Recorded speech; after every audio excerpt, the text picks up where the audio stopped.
Welcome back to our debate between the candidates for Ag Commissioner. We are once again joined by Democrat Nikki Fried and Republican Matt Caldwell. And I go too quick for my producer or my director every time. I just go through the names and they keep juggling them through.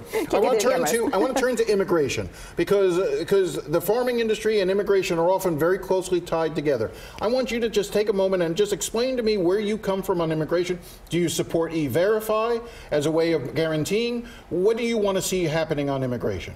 You know, as we know, our immigrants are coming to our country and coming to our state are so vital to our agriculture community.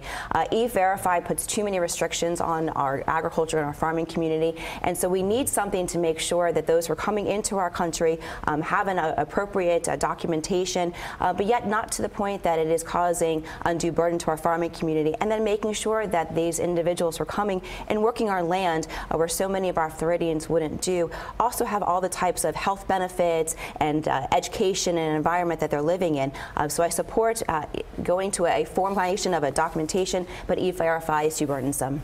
Well, I think I have a unique perspective. My wife's the first person in her family to graduate from college. Her parents were both migrant farm workers, and they were children. Got involved with Redlands Christian Migrant Association here in Dade County.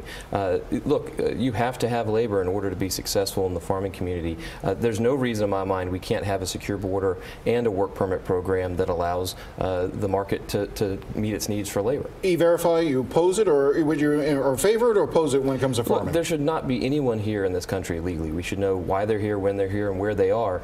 You know, E-Verify as a program, I've got concerns about a bureaucratic issue at the federal level, but again, it should be a moot point. We should have a work program. The H-2A and H-2B programs can be reformed in order to meet all of the labor needs legally. All right, I think both of you could right now guarantee yourselves victory in this race if you can tell the audience at home right now which one of you are going to be able to stop the annoying phone calls. I think we get about 4 billion automated calls a month. That's the latest figures I've seen from the FCC. You guys manage, or whoever wins will manage the do not call less than that. It's a serious, I'm making light of it, but it's a serious issue. Matt, I want to start with you. What do you think you could do better or different than the office is now doing to help folks at home? Well, it comes down to investigation and prosecution. You have to be able to make it clear to these scam artists that they can't do business here. I had an idea just the other day I want to pursue, which is so many of us get our calls on our cell phones, being able to immediately text to the department and report a phone number, because it's really about time. As soon as they give you the call, reporting that and getting that investigation underway immediately is going to improve the chances that we can track them down through the internet where they're hiding and be able to prosecute them. You know, as a 15-year practicing attorney, I'm used to taking care of the consumer, but you're absolutely correct. I mean, I can't tell you how many numbers that I have actually blocked in my own phone, but it's a matter of, and Matt's right, it's a matter of technology. The technology is constantly changing, and we need to make sure that we are keeping up with it and getting one step ahead of all of these criminals and then prosecuting and going after them. That has not been done. And the other thing that I've heard across the state is that when individuals actually are calling in and complaining about these things, there's no one on the other line. And so one of the other things I would make sure is that when in office is to reprioritize the consumer services component of this job and make sure that there is somebody who's actually on the other line answering these phone calls and these complaints. Well, let's pick up on that, because that was going to be one of my questions as well. Is we're often focused on the agriculture element of the job, the consumer services the consumer services side of it. Tell me something you think the department should be doing now that it's not currently doing. How would you approach the consumer services side of the job?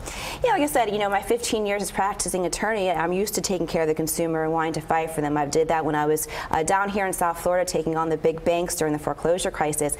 And when it comes to this part of the job, it's about being responsive to the people of the state. And again, what I just said is that there's no one on the other line actually taking the complaints, taking it, and then it's going and actually beefing up the restrictions and the regulations, going after these criminals. And then, but is there a new area, something that they're not that the agency's not currently doing? And going with local governments. So many of our local governments want to be deputized and to go after these local criminals. They're the best ones, they're the boots on the ground, and so allowing them an opportunity to use their resources, they know all the criminals in their communities, and going after them. Is there a program, again, I'm trying to get to the idea, is there a program, something that the agency currently isn't doing that you'd like to sort of innovate and bring in? Well, I think the idea I mentioned earlier of being able to immediately report the issue, and consumer services is not just the do not call list and the behind the scenes kind of chasing the fraudsters down at scammers. It's all of these other business lines, oil changes, auto repair, security guards, pawn shops. At the top of the hour, you reviewed those. And so the department's responsibility is health, safety, and welfare of the public. And you need to make sure that we're doing it in a way that meets today's demands. You know, if somebody's still faxing in paperwork, we should have an online portal in order to achieve that. The more that you gain efficiencies, the more that you can be assigning the investigators to focus on the criminals.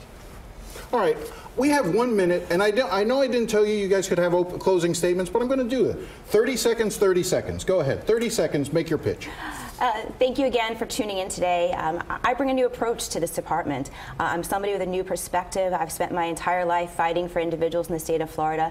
I want to make sure that people in Tallahassee finally have a voice, whether it's dealing with medical marijuana, it's protecting our citizens against those individuals who may have not have the concealed weapons permitting process done correctly, making sure our environments finally comes first, that we need somebody who's going to protect our waterways and our environment, and I come in with a new ideas, new perspective, new approach. All right, I got to cut you in 30 seconds, Pat. Yeah, it comes down to experience and leadership. Over the last 8 years, I've dealt with the issues in the environment, in agriculture, in conservation. I've made them a priority, and I'll make them a priority as the Commissioner of Agriculture. There's a strong contrast in this race for the entire ticket. You've got an individual running at the top of the Democratic ticket who's endorsed by Bernie Sanders, pals around with socialist dictators in Central and South America. There's two separate visions that we have in this race, and I'm certainly committed to the one that's been successful over the last 8 years that made Florida the most successful economy in the country and the world. All right. Well, I want to thank you both. If you missed any part of this debate, it will be posted online at cbsmiami.com. And coming up, Amendment 4, a question directly affecting more than 1.4 million Floridians. Thank you both for coming in. We'll be right back. Thank you.